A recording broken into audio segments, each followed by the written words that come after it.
Nikita, welcome to the Creative Gap podcast. It's good to have you. Yeah, thank you. Thank you. Thank you for having me. I've been following you for quite a bit. I've been a fan of your work for a while, but I don't know too much about you personally. I'd love to kind of just get a little bit of background, like where you come from, your growing up, how you were raised, and just how you kind of got into this industry a little bit. Okay, so let's talk about my background. I was born in Ukraine, in Zaporizhia. It's a small industrial city on the east part of Ukraine. I finished school, and after school, I was thinking to become a trumpet player because I used to Yeah. play trumpet, like a jazz improvisation, and I was dreaming about that. But then something changed in my mind, so I decided to be director of photography, and I moved to Kiev, to the capital of Ukraine, Hmm. and let's say that was the point when my career started. I understood immediately I love it, so I go to the set, work like camera assistant, uh, like a focus puller, like a Hmm. cameraman, and then like DP. So it's kind of regular stairs. And like step by step, everything very predictable and slow, moving up. Nice. I'd love to kind of just talk about the trumpet for a second. Was music a part of Yeah, your life for a while? Did your parents, were they musicians? How did you find being like your interest in being trumpet, playing yeah. To trumpet? be honest, I spent maybe 7 years for music, and Oh only wow. last 2 years was like real passion, like pure energy. Mm, Because before, just my parents pushed me to do some lessons and etc. mm, But last 2 years it was from me, and I was training really hard, and I love the jazz. I love this feeling of improvisation, and I love to hear it. I love to yeah, watch something about this. Yeah, it's really nice. amazing. And then you said you transitioned from that to this sort of direction of becoming a DP. How did you find what that role of a DP was? Did you always know about it? Were you into film, or like what was that sort of transition like? Yeah, honestly, it was kind of random choice. I know for sure I don't want to work like at all, and I was thinking, okay, what kind of Yeah. profession I could get to feeling like I'm not working, and DP was a nice choice. Mm, So it's mm, just like a passion, and it's about some people, new location, new hmm. challenges. So it's not very like common work, let's say. And this is Yeah. what I really like about this till now. Mm. Do you still feel like today that it doesn't feel like work? I'm trying. I'm trying to Yeah. catch something in every project. What Mm, really make me feel it's not a work. mm, mm. So I'd love to kind of just ask also, like, what was your experience kind of coming into the film industry in Ukraine? Is it an environment that is like really conducive to the arts? Like, how was your upbringing in that way? Uh, I think it's not crazy popular, Mm, but for sure there is some interest from the people who finish high mm, school to do something in film. Uh, I think it's not that thing like in the States, mm. like in LA, everybody wants to be filmmaker. Probably no. It was just like a God bless choice. Yeah. Like nothing, Mm. nothing about it. Yeah. I was doing a little bit of research, and I think I saw that when you were 16, you started as a second AC. Is that correct? When you were around Yeah. 16? It's correct. Awesome. Yeah. You I'd know love how to it know. happened? Yeah, yeah, Uh, please. I actually texted to big Ukrainian DPs, and one of them answered. It was Yuri Korol, Mm, and I just came and said, and I just asked him like directly, like Yura, what should I do to be like superstar like you? And he told me just go to rental, get some experience, and I heard him, and I just went to rental, and and became like a camera assistant, and yeah. mm. What was that experience like? How long were you a second AC? Were you then transitioning to first AC and then DP? Like, what was that sort of career ladder like for you? Yeah, I think in general it took maybe around 1.5, 2 years. Uh, then I just get bored and I decided, okay, I want something more than just work with camera. I feel this energy inside me. I want to take a risk, and yeah, Mm. Did you have to say no to first AC and second AC work to get to was that yeah, like becoming a DP, you kind of have to say no to like that old yeah, version of you. yeah. And it's actually a very good question, because I remember. Imagine I worked like yesterday with a production company back to Kiev, like camera assistant, and the next week I'm going to meet them like a DP, Mm. and they all remember me like a camera assistant. So it was kind of tricky point, but to be honest, I really like this feeling of not fair of something, and it gives me a lot of energy to push myself to the limit. And yeah, but it wasn't like big problem. uh, yeah, I just need to say no, like even if I don't have work Yeah. like DP, because this is the new times coming. It means hard times now, so it's kind of part of this transition, between one level to another level. Mm. I kind of want to ask also because, with Instagram being really popular, a lot of people will kind of make the jump right to becoming a DP immediately. Yeah. And from your experience going from second AC to first AC, even, maybe operator, doing that sort of traditional career ladder, what are the benefits of doing that? Do you get to learn, like, explain to me what the benefits of getting through those different ranks to becoming a DP? Like, for me, I know that leadership was a really big thing, learning how to light, watching people. Like, for you, what did you gain while you were sort of climbing the ladder to become the DP you are now? uh, I think regarding to my experience, I just had the understanding of all processes like on film production. So I know what is call sheet means. I know like who is first AD and what he exactly does, right? So I know like how to work like from production side with a like fast DP and with a slow DP. So I already felt the difference, and I think it gave me a lot to understanding what exactly I want to do and how exactly I want to build my career. And Mm, yeah, but I think like it's possible to do without this experience, and like for sure for someone it could work, but for me I choose this like standard way, like classic one, and it hmm happened really quickly, because like sometimes it could be like way longer, like 3 years, 5 years, 10 years. So mm. To actually get work as a DP as you were transitioning, was passion projects and spec work really, were they important to you at that time? Did you do a lot of them? yeah, I do a lot. Man, I shoot everything. Like Mm. every single proposition I did, like it doesn't matter. I just ask my friends to help me. Like most of them was, 99% was without any budget. So I borrow camera from my friend, borrow lighting from another friend, like tripod from another friend. And God bless. I used to live in the student hotel. hmm hmm So in room it was 6 to 8 people, so Wow. we know each other, and it was like really easy to get something for free or some food, whatever. And yeah, jump into each journey what I can. Mm. What were some of like the difficult parts for you to become a DP? Like what challenges were you struggling? Was it lighting? Was it camera movement? Like what was like some of your initial challenges that you had to overcome? Yeah, I think the main challenge for me and for everybody it's get like first project. Mm. This is the most challenging stuff.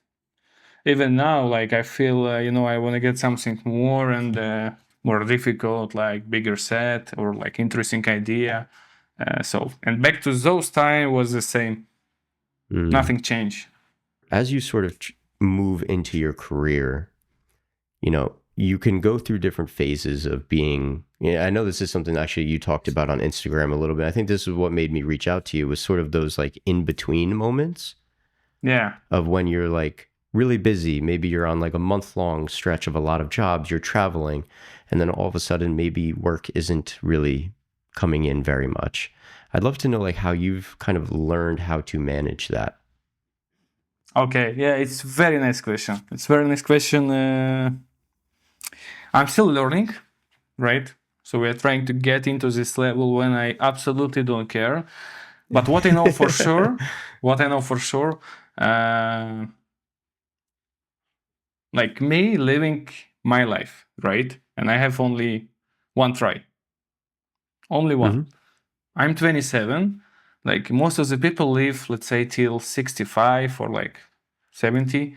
Uh, let's say last 10 years, I'm not gonna be probably that proactive, like to travel one country, another country, like to have like, I don't know, 10 projects per month. So it means I have maybe 30%, maybe 40 of my life to do something.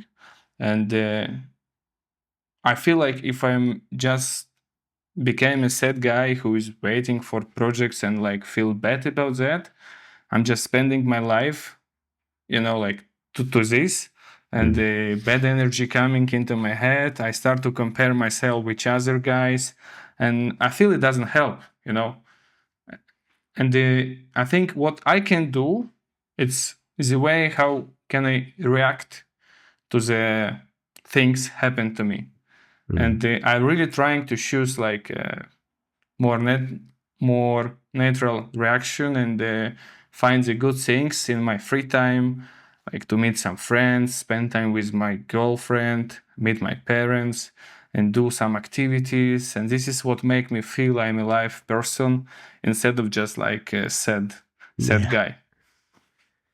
It wasn't always in the beginning. You struggled with this even more. You kind of just always felt like you wanted to be on set more and more. When you weren't Yeah. on set, you sort of maybe felt lost in who you were.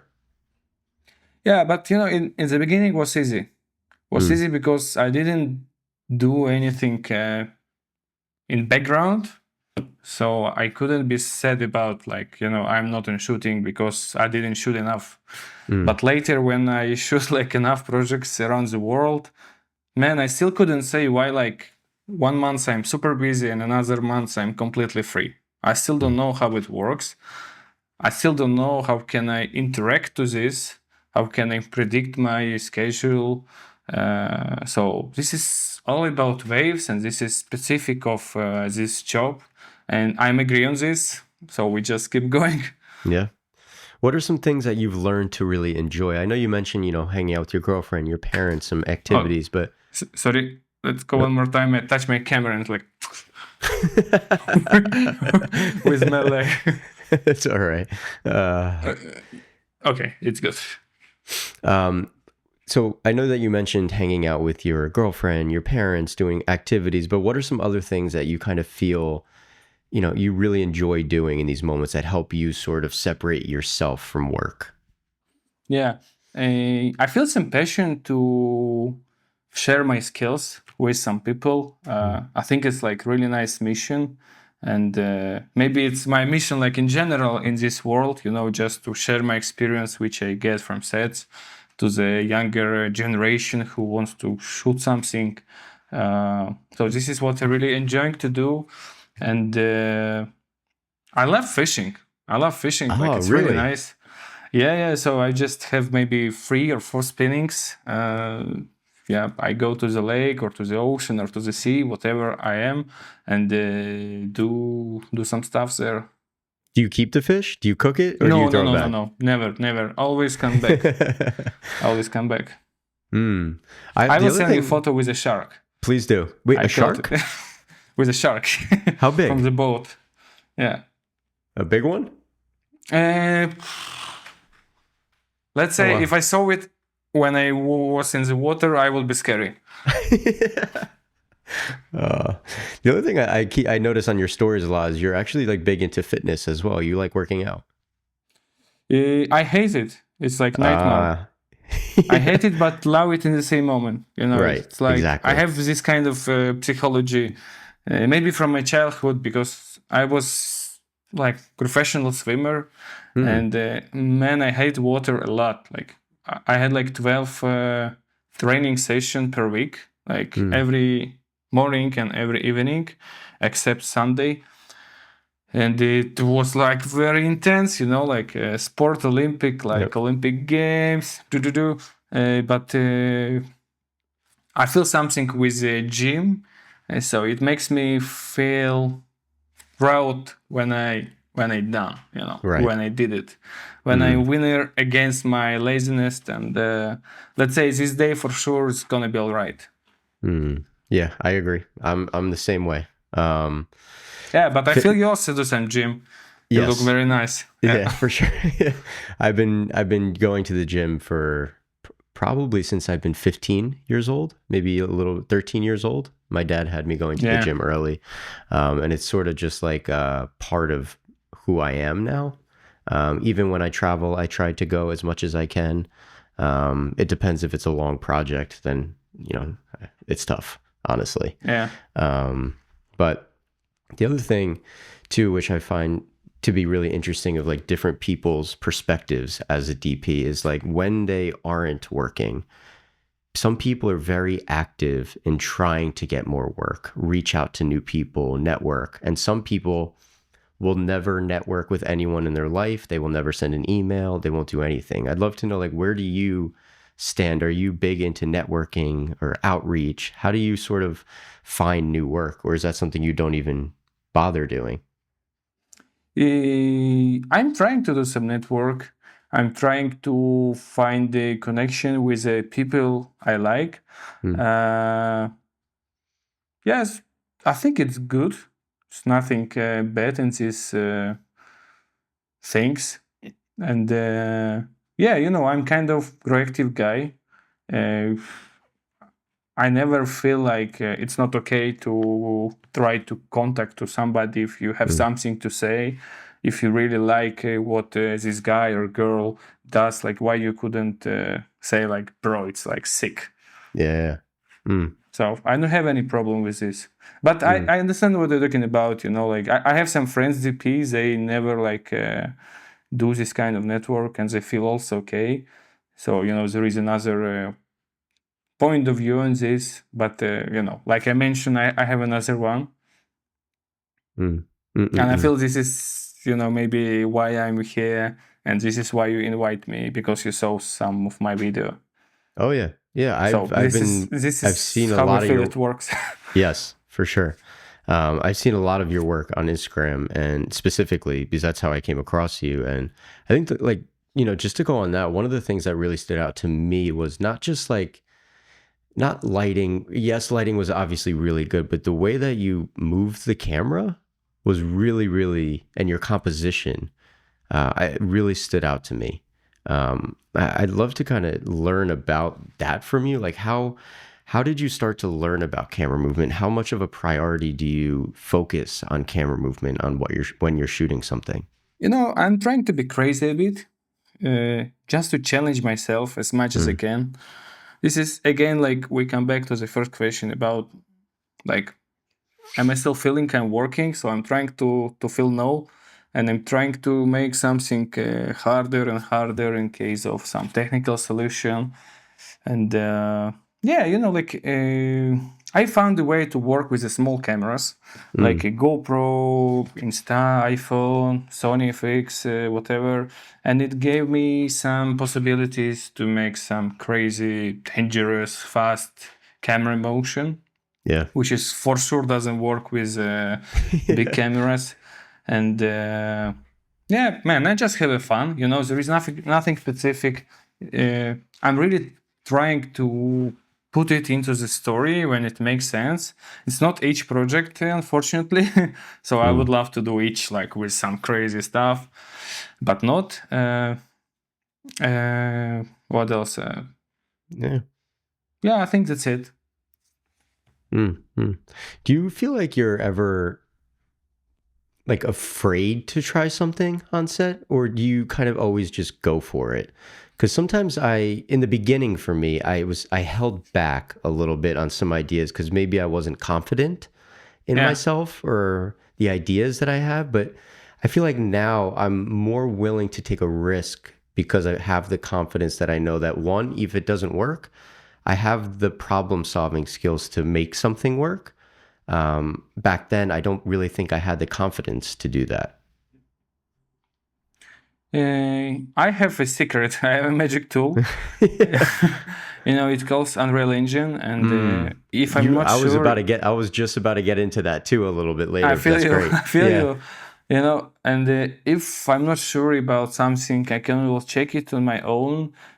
Without calling the crew, without visiting the studio location, and yeah, it helps me to make this like strong decision and take a risk. But like for sure, it has to be like some valuable risk.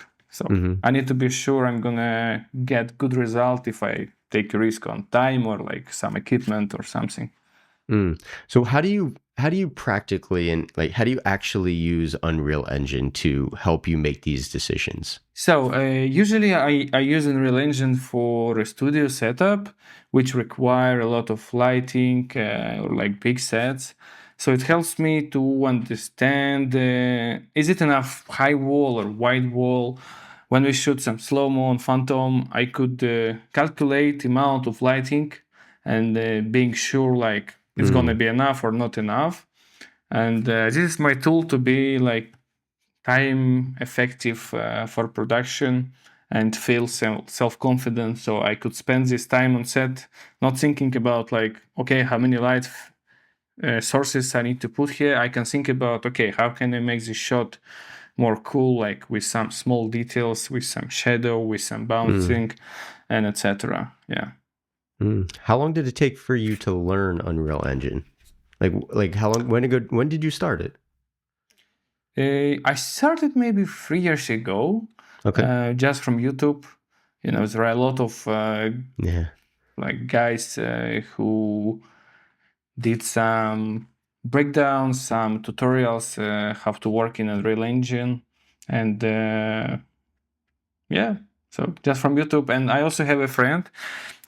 He usually helps me with queries. He's like Unreal Engine geek, Hmm. and if I have any question, like I can call him and he will tell me, okay, press Q, like or something, Mm. small stuff which helps a lot. Mm. How often do you kind of have a plan for something based on what you did and prepared in Unreal Engine, and then when you get to the production day, it changes completely? Is that often or not really? To be honest, it's not really often happened. Yeah, I don't remember any of this situation, Mm. like when something completely changed. Uh, yeah, Mm. Do you think that it would be valuable for most DPs to learn Unreal Engine? Do you think yeah. it's an like a tool that would be really beneficial for people? I think it's really game changer for every like DP, especially young DP without like tons of experience to of shootings day of Mm. hours. Yeah, because you can try anything and it's gonna look very similar to the final result. So you can spend like as much time as you wish, and until you get result, and Yeah. it's for free. Unreal Engine for free. You just need a laptop. Windows is better. Mm. And Do you use that's Windows or it. Mac? Which one are you? Bro, I bought Windows machine for this. Oh, I hate really? it. I hate it. Yeah, it's very like not good, but Unreal Engine works really nice there. How do you do it when you travel, or do you not use it when you travel? I have a huge charger. Oh, really? Yeah, like 500 watts, like Oh, this wow. block, you know. And it's a Uh, Windows computer, laptop? yeah. Yeah, it's a laptop, but it's a full energy you can get only with a Wow. charger. So when you Wow. plug in. Mm. Interesting. And then you have a Yeah. big computer at home that you built. No, no, no. I Oh, move a no. lot. I change my Oh. apartment, so it doesn't make sense for me to have a like PC computer. Mm. Where are you living now? Where are you based? I based in Warsaw nowadays in Okay. Poland. Yeah, I'm here. What made you choose Poland?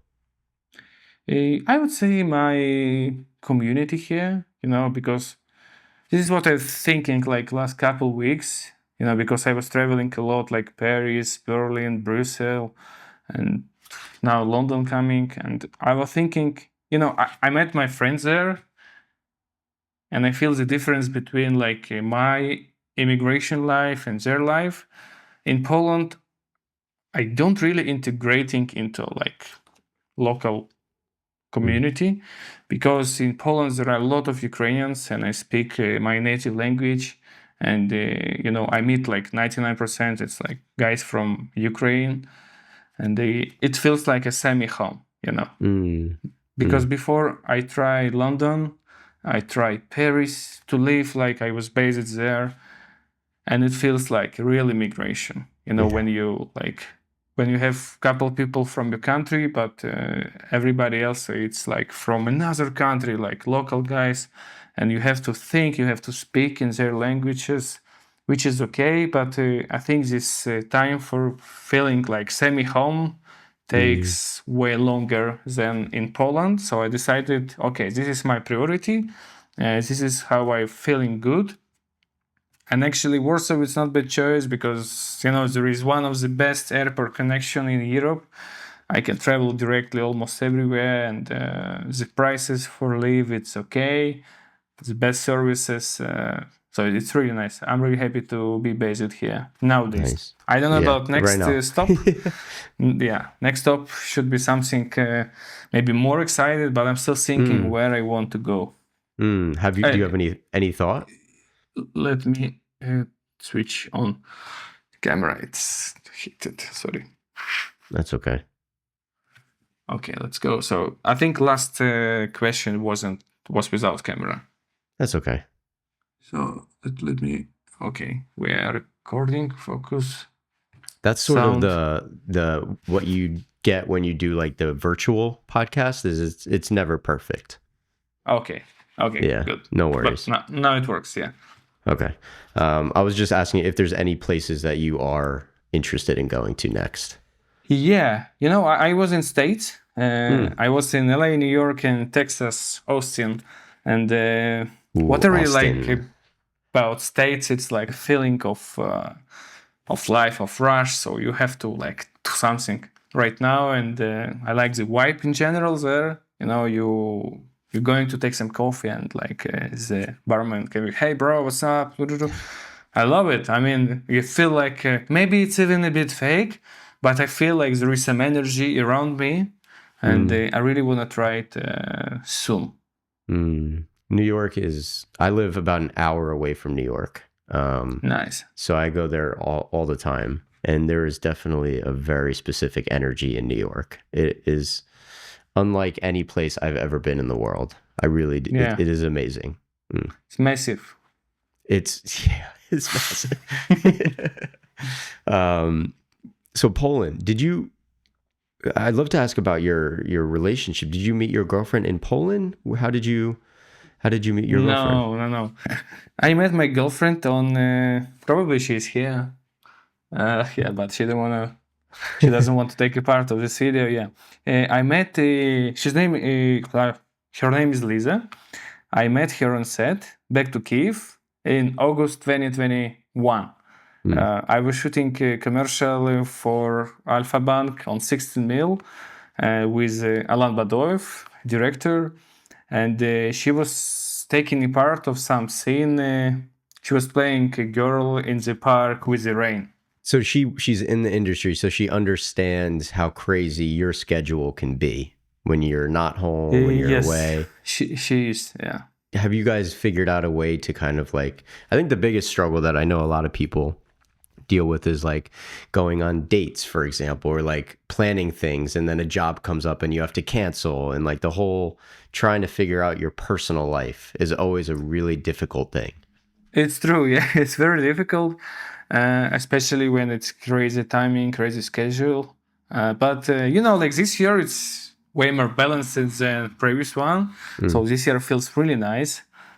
I have a couple projects per month, and the rest of the time I spending with Lisa or with friends. So which is sounds like a good balance. But Yes. yeah, sometimes it's very tricky, and I would say like I'm working on this. I'm trying to build my career that way when I can choose like the projects so and Hmm. focus only on good things which I really like and which really makes sense to do. But it takes some time. but I truly believe it's gonna work for me. Mm. How how often are you saying no to projects now? Do you feel like you're saying yes to everything and or very specific projects that only you want to do? Because I know in the beginning most people say yes to everything. Whatever comes, you say yes to.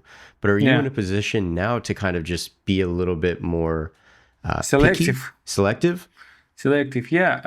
I'm trying to find a way to be free in this period of time if I planning something, or if I'm not sure about, I really want to do it. I'm trying to like to make them feeling maybe I'm not the best choice Mm, for this one, but very delicate. Like I would say, I would never say no, like no, mm, because I feel maybe it's a bit, it could hurt like somebody, you know.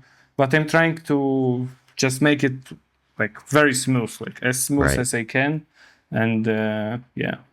The directors that you work with, do you have really good personal relationships with them outside of work? Yes, yes. I have my friend's director, and we spend a nice time. One of them live in Warsaw, Mm, another one live in Stockholm, another one live in LA. Like when I go there, we do it, but it's kind of tricky. But we keep our speaking, like send some nice video to each other, like reels mm. in That's fun. Instagram. Yeah. Yeah. Yeah, this kind of stuff. Mm. The one of the other areas of interest for me was that I've done a lot of like educational stuff for years now, and like YouTube, even the podcast, and I've always felt, a sort of calling maybe to share my experiences as well, similar to what you said before. And I know that you have this other side of you, like your Instagram black side that you've created. Yeah. Why start something like this? Why create an educational side when you don't need to? Maybe you just focus on being a DP. Like, what is the benefit to actually starting some sort of educational side?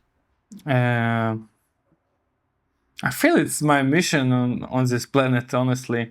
And like I mentioned before, I really enjoying to do it, and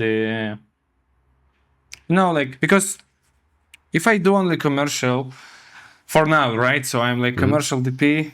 I really want to do some feature movie, but I think it's coming soon, hopefully. But for now, I do commercial, and I'm trying to be some. I'm trying to find some art into this.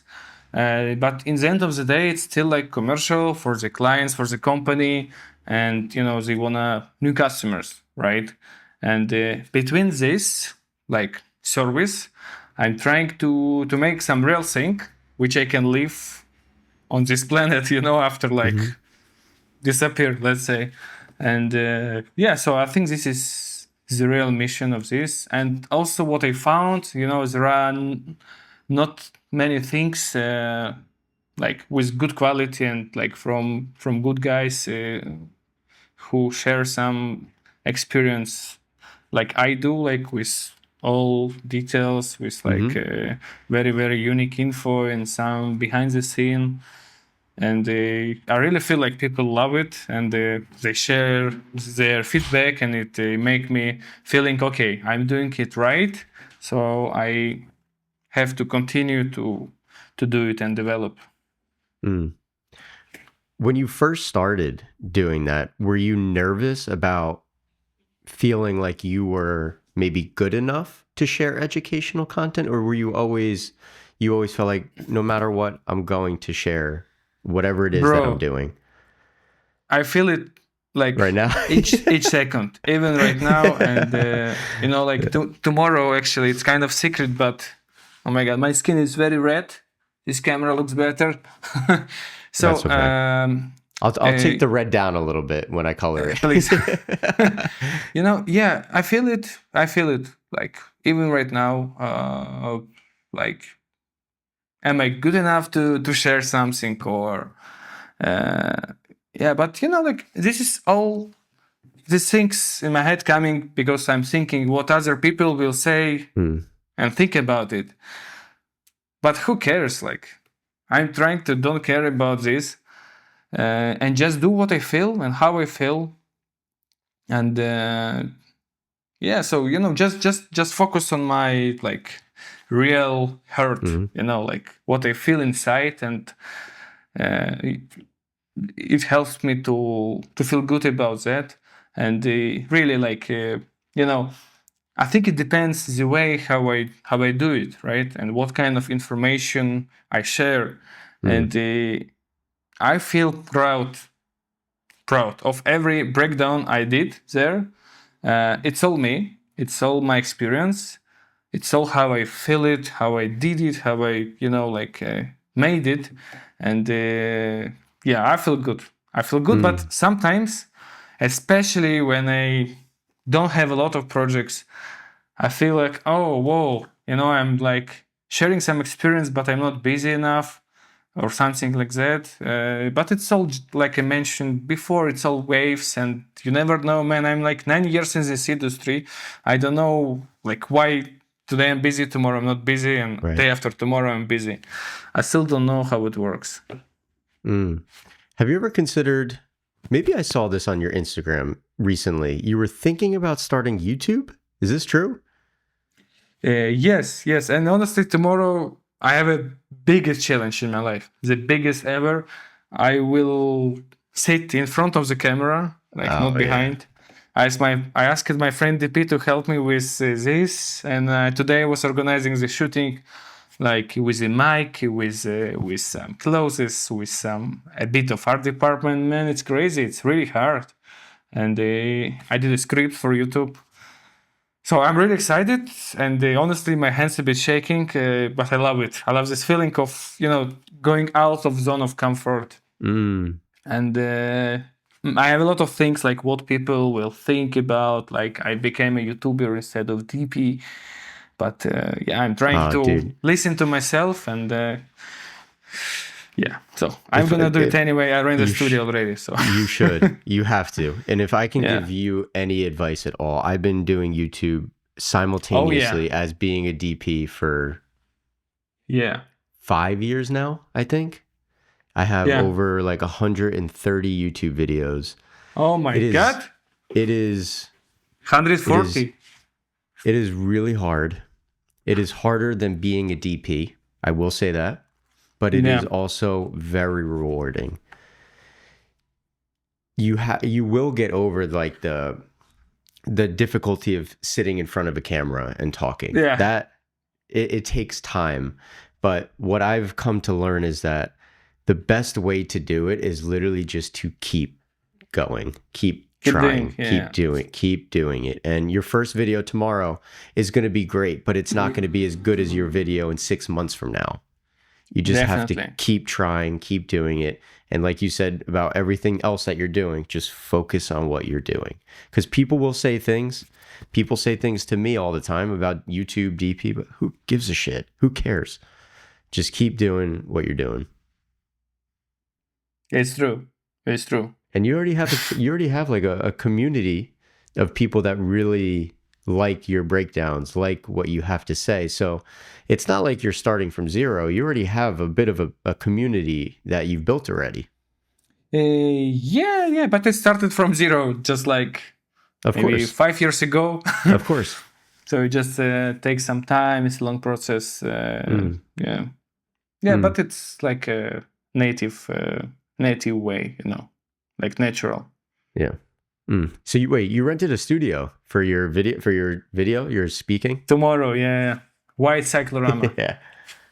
I think it Nice. was mistake, honestly, Why? because in this case I have to rent it every time, and it's money wise not No, I very don't think that's true. productive. I don't think that's true. It could be changed. I change my videos all the time. Yeah, I think it's good, But the reason was like another reason was because I book it, I have to go there, you know. Yes, exactly. I understand So that. Yeah, I understand. yeah, I You couldn't paid drive for it. reverse. Yeah, So Yeah. I couldn't drive reverse after I book it. No. So it's good think about the studio. It's my guarantee. I'm gonna do it. I wish you a lot of luck in your first YouTube video. It's going to be when do you hope it's going to come out? Oh, honestly, I'm about to build some platform. I want to go out from Patreon and build like a full platform with breakdowns, and I want to make some courses about Unreal Engine, about lighting in studio, and some other topics. And for this, I have to create something from scratch. So the team of developers promised me around 2 months. So I think 2 months, and yeah, it's gonna be like, let's say, deadline for the platform, and for a video, I wanna mix it into one day. Amazing. I think it makes sense, maybe. Do We'll you feel see. like you've had like a creative side of you and then sort of like a business side to you? Like you've always sort of enjoyed the maybe entrepreneurial side? I think I'm bad in business, like completely. Like very bad. I have no system, very chaotic style. So I need someone for manage it into one schedule, let's say, and then it's gonna work for me. One of the last kind of topics I want to kind of get into a little bit is just your balance between like commercial work, music video, and narrative. Because I know that you primarily do commercial, but I'm wondering, do you have hopes of doing more music videos, more narrative projects, and how do you sort of want to get into those a little bit? Yeah, it's a it's a good question. I want to do some music video for sure, like some short movies for sure, some feature movies for sure. But I feel now I want to enjoy a bit more, like maybe 1 year, swim into this commercial world, travel around, like meet new people, have a big sets, and etc. Yeah, and I think later I'm gonna switch to something more like serious, like some long form with that experience from past, from commercial. Because I feel like every project it's like small exercise for something bigger in the future. And more exercise I do, like in the gym, like you Exactly. get stronger, you have way more experience, guy, and I think it's gonna help me a lot in future for future feature movies. With the commercial, because obviously it is bigger sets, you're traveling all over, you get to kind of maybe play with some more equipment and toys. What is something maybe on a project you have coming up or something that you just finished that you've never done before, something that you want to try? Is there anything new that you want to experiment with? Yeah, for example, now I'm preparing a project when I'm gonna drop a camera through the stairs. It's around 20 meters, and the directors want to do like not just like a standard shot with rotation. He wants to do like some crazy like vertigo feeling, like left, right, and go up. So it's very good challenge for me, and I'm thinking how to make it into the right way. Yeah, so it's about camera motion. So it seems like you like any challenge that comes at you. Is there anything that you've been thrown that like you haven't been able to do? Like, or do you always want to try to figure something out? Always. I'm trying just push it to the limit, like to find something what make me feeling I'm not working. I'm like like a kid playing, with some toys. Yeah. Amazing. Well, Nikita, thank you so much for being here today. I really appreciated you taking the time out to hang out with me, to chat. Thank you. Yeah, bro, thank you for your question. To be honest, it's my third podcast. Amazing. And this one was the best. The questions was really like smooth and makes sense one to each other. Really, like feels like you did it a lot of time before. It feels. Yeah, I think you are the 88th episode, I believe. 88th, almost at 100. I feel it. Almost at 100. So I feel it. It was smooth from your side, like 100%. Like thank you. Thank you. Hopefully you enjoyed today's episode, everyone. Have a great day. Peace out.